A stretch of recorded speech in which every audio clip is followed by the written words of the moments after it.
السلام علیکم۔ ہماری یہ کائنات اتنی بڑی ہے کہ اس کی وسعتوں کا اندازہ لگانا کسی انسان کے بس کی بات نہیں۔ اس میں بے شمار سیارے اور ستارے اور اربوں خربوں کی تعداد سے بھی زیادہ گلیکسیز موجود ہیں۔ لیکن سوال یہ ہے کہ کیا یہ کائنات ہمیشہ سے ہے اور خود بخود ہے، یعنی یہ کوئی اتفاق ہے، یا اس کا کوئی پیدا کرنے والا ہے جس نے اسے پیدا کیا اور اسے عدم سے وجود دیا؟ اور اگر یہ کائنات پیدا کی گئی ہے تو اس کی ابتدا کیسے ہوئی؟ اس کائنات میں سب سے پہلے کیا چیز پیدا کی گئی؟ اور اس کائنات کو پیدا کرنے والا یعنی خدا اس کو پیدا کرنے سے پہلے کہاں تھا؟ تو آج کی اس ویڈیو میں ہم جانیں گے ان سوالوں کے جوابات۔ ایک وقت ایسا بھی تھا کہ جب اس کائنات اور اس یونیورس کا کوئی وجود نہ تھا۔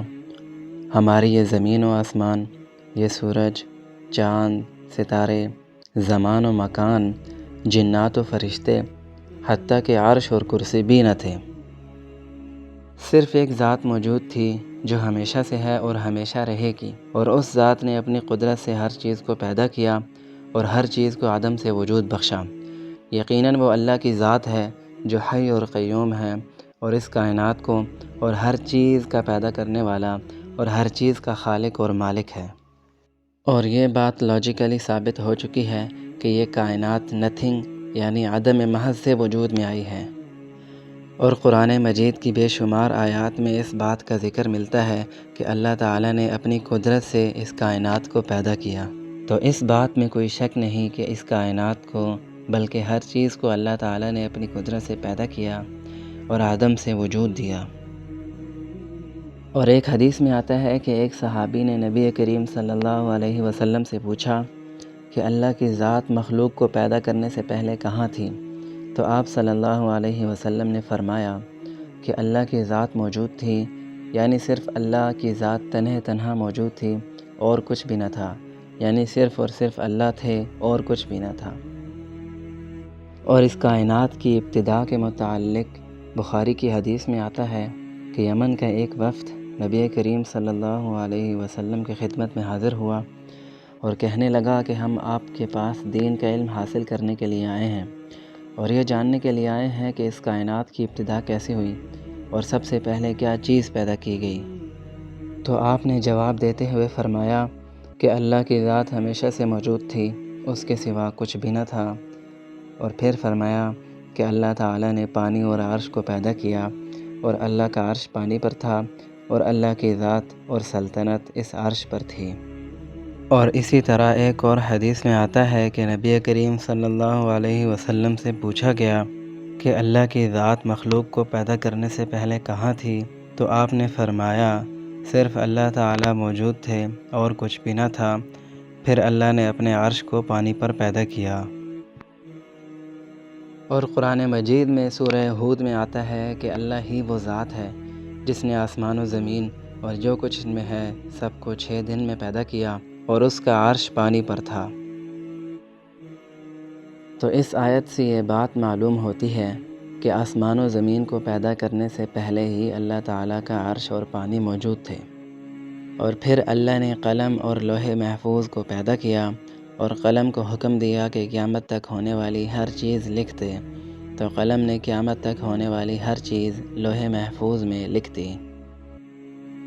اور ایک اور حدیث میں آتا ہے کہ اللہ تعالیٰ نے آسمان و زمین کو پیدا کرنے سے 50,000 سال پہلے ہی ہر چیز کی تقدیر لوح محفوظ میں لکھ دی تھی، اور اس وقت بھی اللہ کا عرش پانی پر تھا۔ تو قرآن کی آیات اور ان حدیث سے یہ بات واضح ہوتی ہے کہ اللہ تعالیٰ نے جس مخلوق کو سب سے پہلے پیدا کیا وہ اللہ کا عرش اور وہ پانی تھا جس پر اللہ کا عرش موجود تھا، اور پھر اللہ اس عرش پر مستوی ہوئے، اور پھر قلم اور لوح محفوظ کو پیدا کیا اور قلم کو حکم دیا کہ تقدیر لکھ دو، تو اس نے تقدیر لوح محفوظ میں لکھ دی، اور اس تقدیر لکھنے کے 50,000 سال بعد آسمان و زمین کو پیدا کیا گیا۔ تو اللہ کا عرش اور پانی ہی وہ مخلوق ہے جس کو اس کائنات میں سب سے پہلے وجود حاصل ہوا۔ اور اللہ کا عرش اتنا بڑا ہے کہ ساتوں آسمان و زمین، حتیٰ کہ اللہ کی کرسی بھی اس کے مقابلے میں ریت کے ذرے کے برابر ہے۔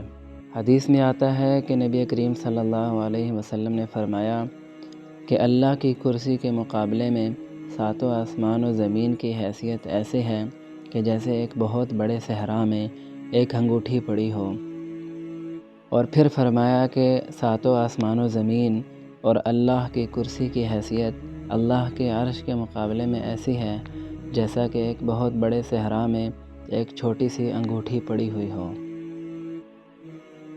یقیناً ایک انگوٹھی کی حیثیت ایک بہت بڑے صحرا میں کچھ بھی نہیں۔ اسی طرح اللہ کے عرش کے مقابلے میں ان آسمان و زمین حتیٰ کہ کرسی کی حیثیت بھی کچھ نہیں۔ اللہ کی ذات آسمان و زمین کو پیدا کرنے سے پہلے بھی اپنے عرش پر موجود تھی اور آج بھی اسی عرش پر موجود ہے۔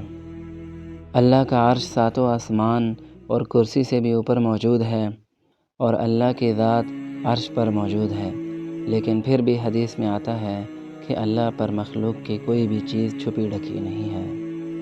وہ ہر چیز کو جانتا اور ہر چیز سے باخبر ہے۔ بے شک اللہ تعالیٰ ہی ہر چیز کا خالق ہے اور عرش عظیم کا مالک ہے۔